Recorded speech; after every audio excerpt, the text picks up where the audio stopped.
quitte à être sur Paris, on devrait peut-être aller voir le cadavre tout de suite.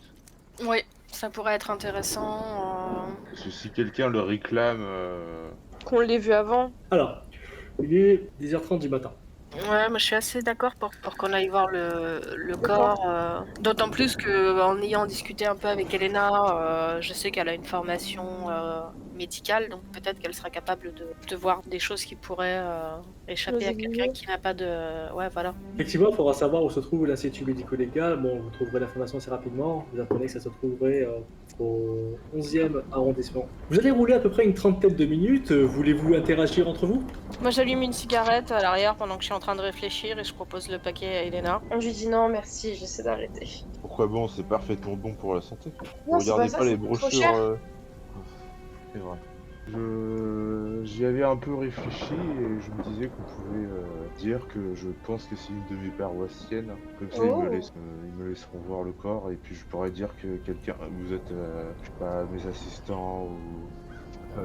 Ça serait pas dangereux, mon père, de dire que c'est... Vous pourriez dire que vous pensez peut-être avoir reconnu une de vos paroissiennes, vous pourriez vérifier, mais Oui, oui. si vous dites tout de suite que c'est votre paroissienne et que la police en entend parler, ça va tout de suite l'orienter vers nous. Alors que là, une fois que vous leur aurez tiré les verres du nez, à la limite, vous leur direz « Bien non, je crois que je me suis trompé ». Moi, je vous avoue que, bon, ça me dérange pas, mais je suis pas fait pour la parlotte, hein, donc... Vous avez raison. Si on y va à 4, ça va faire un peu bizarre. Donc déjà, effectivement, le prêtre et Elena seront peut-être plus les plus utiles à y aller en fait. Ouais, moi, y a pas de souci, je peux vous attendre à la voiture, j'en profiterai pendant que je lis une petite. Il sera à peu près à 11h30 au moment où vous arriverez là-bas. Effectivement, vous arrivez du coup à l'Institut médico-légal et vous aurez du coup une secrétaire à l'accueil. Je vous laisse interagir. Alors avec un accent à couper au couteau, je dis bonjour, je suis le père Louis Trèfle.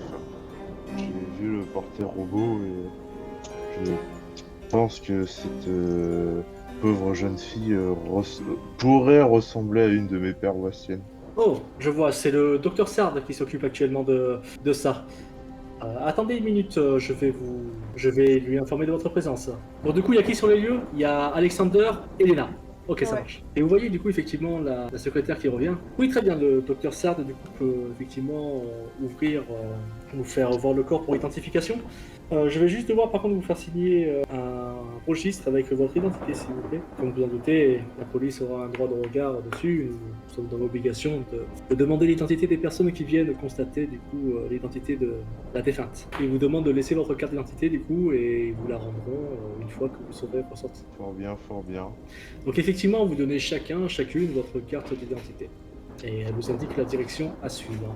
Vous allez tomber du coup sur une personne qui va vous accueillir. Bonjour madame, monsieur, docteur Sard. Je suis en charge effectivement de l'autopsie de la blanche morte de Menon, non identifiée à ce jour. Pauvre femme. Oui, malheureusement, c'est des choses que je ne vois que bien trop souvent. Écoutez, le corps est ici. Elle est encore. Vous voyez que le corps est encore dans une housse mortuaire. Avec votre autorisation, quand vous serez prêt, je peux effectivement retirer la housse mortuaire afin que vous pouviez constater. Et vous pensez être des proches, c'est ça? Non, j'ai cru reconnaître dans son portrait robot une de mes possibles paroissiennes. Oui, c'est une de mes voisines, on est toujours à l'église ensemble.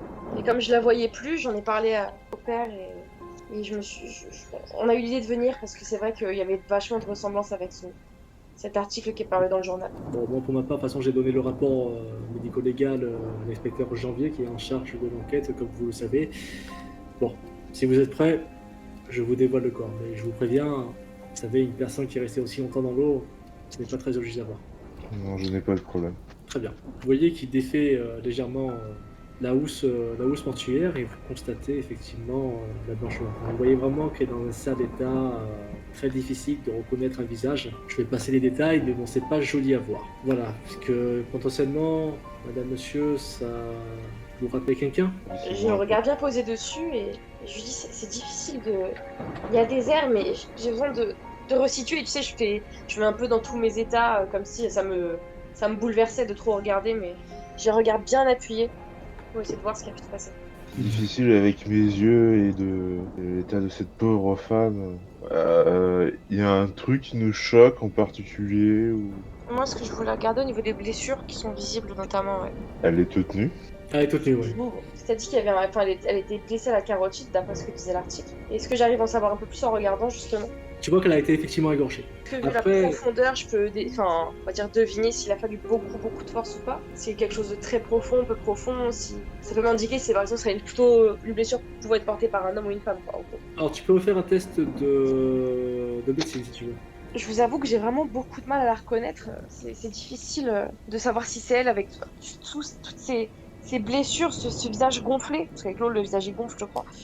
C'est difficile. Et à tout hasard, elle avait pas un collier. Normalement, je sais qu'elle a un collier qui était très reconnaissable, très...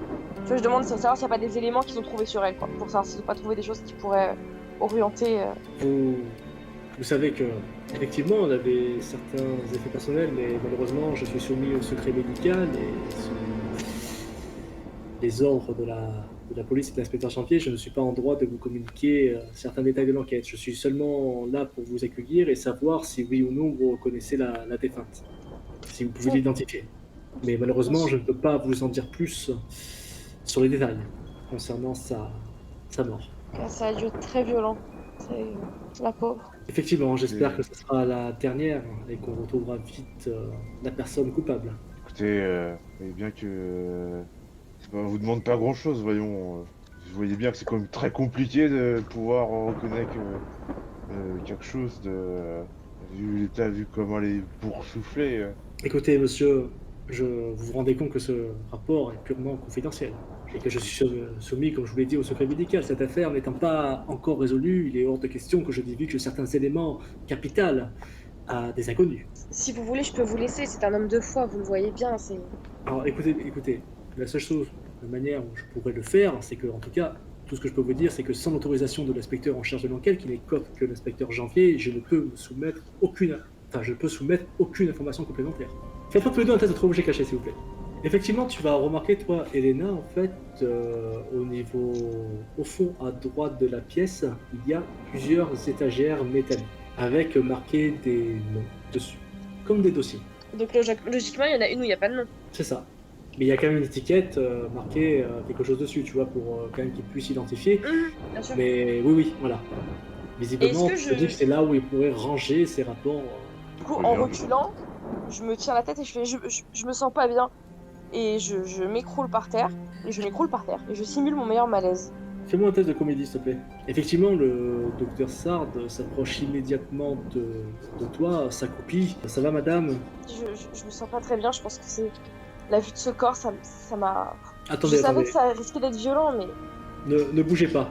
Je vais la voir, moi j'ai pas compris. Ça va aller, madame Du coup, à ce moment-là où toi tu t'approches, Alexander, de Elena, vous voyez vite fait en fait Sard qui va s'occuper, en fait, qui va aller dans un coin de la pièce, qui va récupérer une sorte de petit coussin, enfin un petit repose-tête. C'est pas très confortable pour les Je suis désolée, j'ai pas entendu à l'air de parce qu'il a sous la main avec une alaise et qui va essayer de faire comme une sorte de coussin.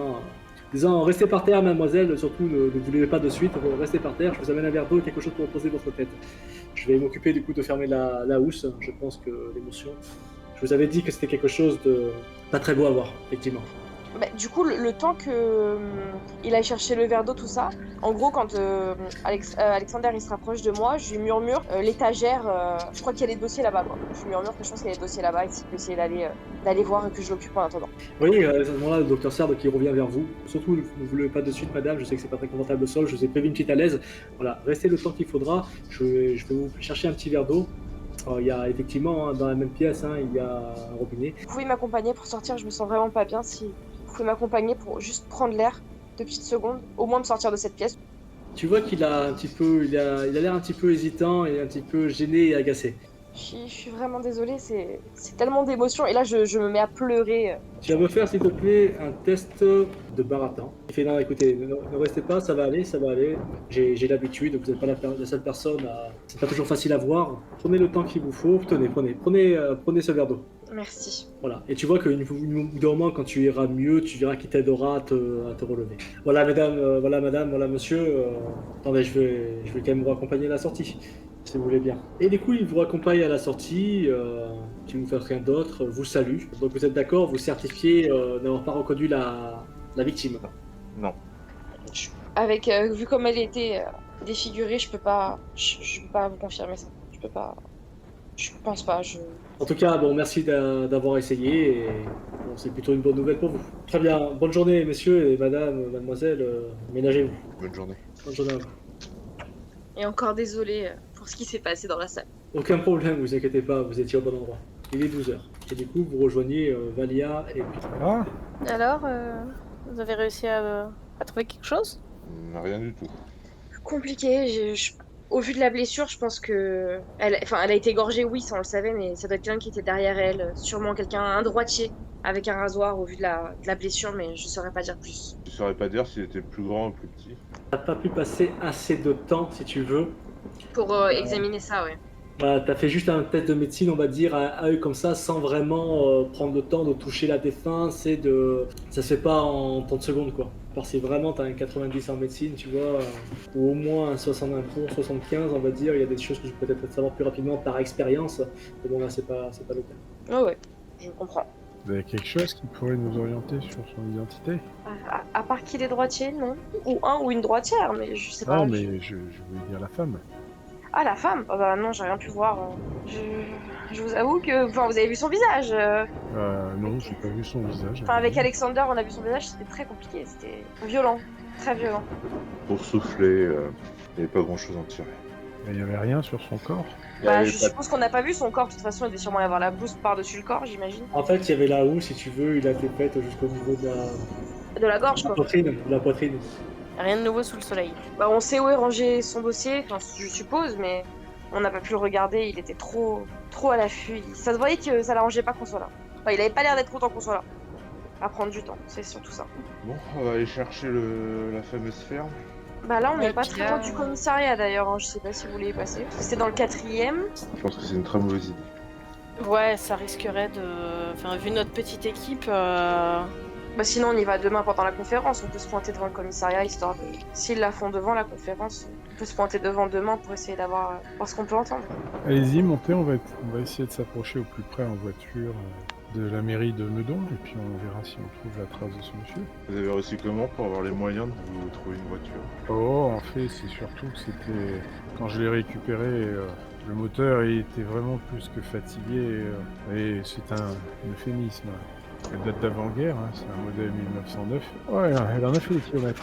J'ai pu réussir à l'avoir pour une bouchée de pain. J'ai travaillé quelques temps, en fait, pour donner des coups de main au niveau des moteurs à la compagnie de taxi qui l'avait. Et en échange de mon travail, ils ont fini par me la refourguer à pas trop cher, on va dire. Et puis je l'ai retapé. En tout cas, le moteur, hein, parce que la carrosserie, c'est pas mon truc. Mais le moteur, je l'ai refait de A à Z. Moi, c'est ça mon truc. Mettre les mains dans le cambouis. Et vous, mademoiselle, à l'arrière, ça va? Ça va, ça va. Ça sautille un peu au niveau Les amortisseurs, des c'est pas trop amortisseurs, ouais, mais ça va. Pas le top de l'amortisseur, ils sont un petit peu fatigués. Bon, je les ai changés, mais j'ai pris de la seconde main. Hein. Peut-être qu'un jour, quand j'aurai un bon job d'ingénieur et que je gagnerai des 100 et des 1000, je pourrai m'acheter un modèle récent. Mais pour l'instant, il faut bien que je fasse avec. Vous faisiez quoi comme boulot en Russie? Parce que là, vous parlez d'un job d'ingénieur. Oui, bah écoutez, j'étais étudiant et puis la guerre comme beaucoup, la guerre m'a happé à mes 18 ans. Bah pour être honnête, j'ai fait que ça, soldat, tué. Mais quand je suis revenu, quand j'ai été rapatrié à cause de... Puis là, tu sais, il montre avec sa main, comme ça, plus ou moins son visage. J'avais un petit peu de temps à tuer, vous voyez. Du coup, je me suis remis à lire ce que j'aimais quand j'étais au lycée. La mécanique, la physique, tout ça. La chimie. Alors j'espère que je pourrai intégrer une école ici qui me permettra de devenir ingénieur. La fraternelle m'aide à essayer de trouver une école qui veuille bien m'accepter malgré le fait que bon, j'ai pas beaucoup de revenus, mais ce qu'il y a de bien ici, c'est que bon, au niveau de l'éducation, tout se fait pas par l'argent. Il y a d'autres moyens. Je suis plutôt doué, vous savez, hein, en ce qui concerne ça. Et puis il y a tellement de choses qui ont été détruites. Je pense qu'un ingénieur en mécanique des usines en ont bien besoin. Ça, c'est sûr, surtout qu'ils ont dû perdre aussi pas mal de leur main-d'œuvre avec la guerre. Oui, ça c'est clair. C'est clair, c'est clair. Puis si un jour on retourne en Russie, ça sera kiff-kiff. Hein. Ah, ces salauds de rouge. Ils sont pas privés pour tuer les contremaîtres et les ingénieurs. Hein. Tous ces ouvriers qui se sont faits manipuler par cette bande d'intellectuels dégénérés, je vous jure. Quand il parle des Dégage- gens qui se sont fait tuer, moi je touche mon collier d'ailleurs. Ouais. Tous ces Lénine et compagnie qui ont jamais dû bosser de leur vie, juste à lire et ça me met en rage. Et ils se sont fait avoir, les ouvriers. Ils ont rien compris, rien de rien. Enfin, tout n'était pas super beau chez nous. Hein. Il y en a des gens de là-haut qui sont mis plein les fouilles et qui ont fait que notre pauvre empereur Nicolas, Dieu puisse l'avoir en sa sainte garde, s'est fait manipuler par eux. Et regardez où on en est, notre pauvre pays. Ah là là là là. Un jour, on rentrera à la patrie. Oui, qu'il soit le plus proche possible. Et il fait un signe de croix. C'est pas indiscret, vous-même, comment vous êtes retrouvé en France? Vous étiez des bourgeois, des commerçants, des nobles peut-être, dit-il en regardant Valia à l'arrière brièvement.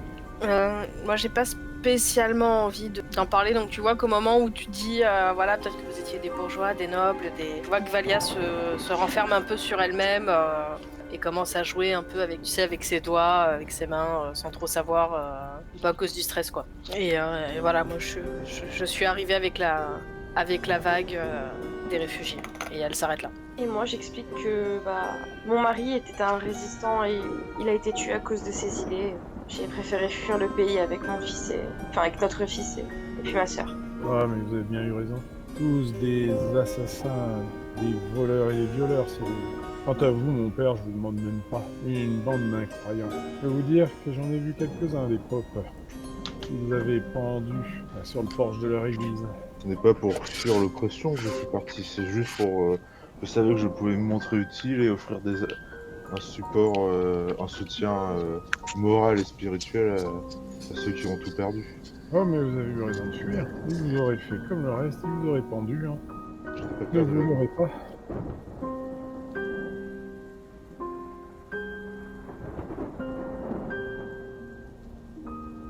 pas peur de la mort. Ouais, mais bon. Vous savez, quand vous avez atteint un âge aussi vénérable un âge qui n'est vénérable que le mien, un jour de plus, un jour de moins, ce n'est pas très grave. Piotr fait une petite moue, et puis se concentre sur sa conduite. On est presque arrivé? Ce sera 13h.